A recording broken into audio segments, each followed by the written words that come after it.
วันน้องวิวาแววตาดอกฟ้าส่งข่าว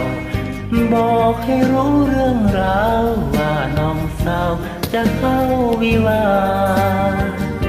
มาวัดนางไห้เหลือใจในคำสัญญาบอกขึ้นบอกปันเลยนะคำสัญญาดอกฟ้าจะร่วงมาทวงสัญญา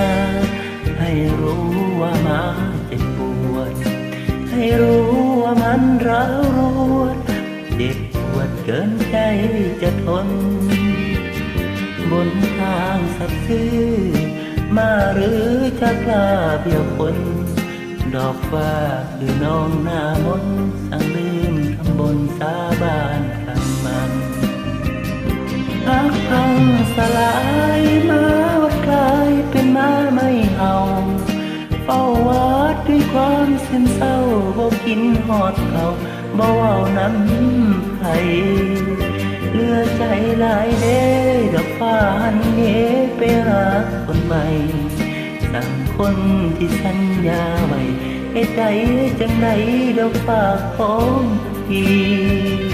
วันน้องวิวามาวัดสงสารเหลือหายในมือถือเอาเพียงฝ่ายห้องให้เดินมาตามทางบ่มีของขวัญหรือขโมยพรดอกน้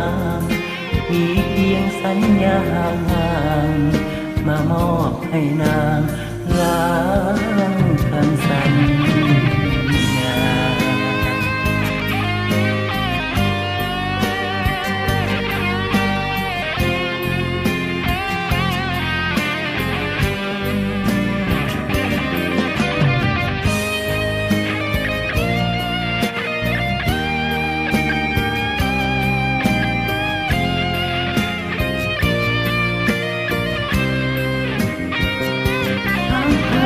สลายมาวัดกลายเป็นหน้าไม่เห่าเฝ้าวัดด้วยความซึมเศร้าบ่กินหอดเขาบ่เว้าน้ำไอเหลือใจหลายเด้ดอกฟ้าเฮ็ดไปหาคนใหม่คนที่สัญญาไว้เหตุใดจังใดดอกฟ้าของพี่วันน้องวิวามาวัดสงสารเหลือหาย